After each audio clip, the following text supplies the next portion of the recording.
Alrighty, so that is just a quick and unscripted video about a CD carousel, CD changer, but I didn't know that something like this exists until 2 years ago. I got that from either the Salvation Army or from Goodwill.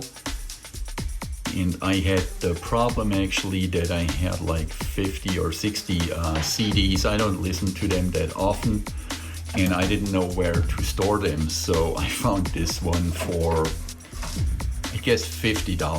And the cool thing about this, that's basically, how could I say that? Before we had streaming, I guess that was a pretty cool device because you can, as you see, place like 50 CDs in there. And then what I usually do, I put them on a different play mode.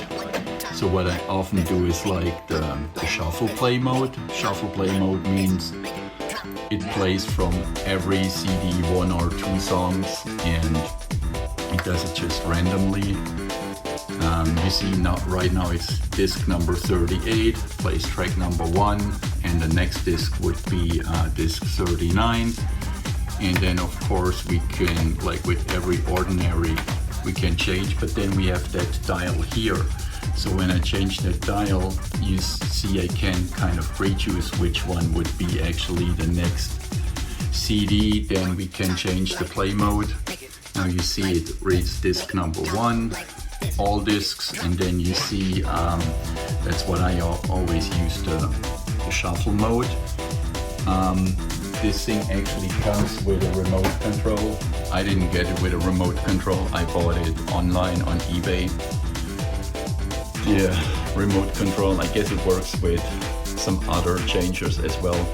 Frankly, I don't use it that often because what I just do if I'm listening to CDs, I just go into the shuffle mode. That button here reads +1 because actually it holds 50 CDs in that carousel. And then of course it puts 1 CD into the CD player or in the CD-ROM drive, if you want to say so. So that's why it has actually a storage of 50 CDs, but it can load 51 in total because 1 CD is always in the CD player. So that's pretty nice. And if that's open, I can actually dial here. So, and then you see it shows me which CD it is. And then if I want to change it, I'll just take one out.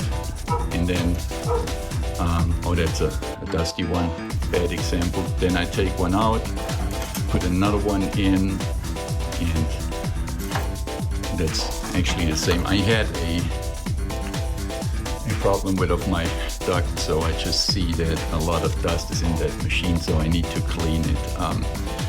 So pretty much I use it for the storage of all the CDs I have, but it's a pretty handy machine since I can store all the CDs. As I said, most of the time when I play it, I'll play it on shuffle mode. Right now you see randomly it picks a CD.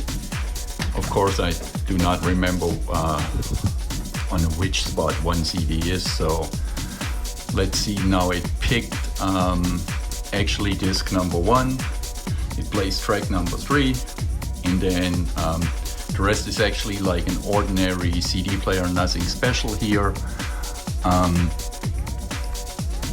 Well, that's basically it. So that's the type of my model, and I know there are even CD carousels out there which can hold 100 and maybe even 150 CDs.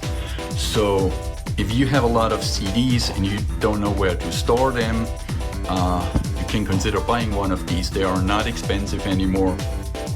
It works like an ordinary CD player. It's perfect. And as I said, if you put it on shuffle, or you can play 1 CD after the other. I know it's quite obsolete nowadays where you have streaming playlists. I still like it because what are you going to do with your CDs? You either sell them or you keep them, and so they are here right accessible right away. It works perfectly and it costs no money. I do not know how much that was back in the day, but I guess they maybe were like pretty expensive, these things. I'm gonna show you my cassette deck next, which I also bought from Goodwill. You get a lot of good stuff there, like old vintage technology for almost no money, and I actually like to buy that because it's quite fun to play around with that old technology. Thanks for watching.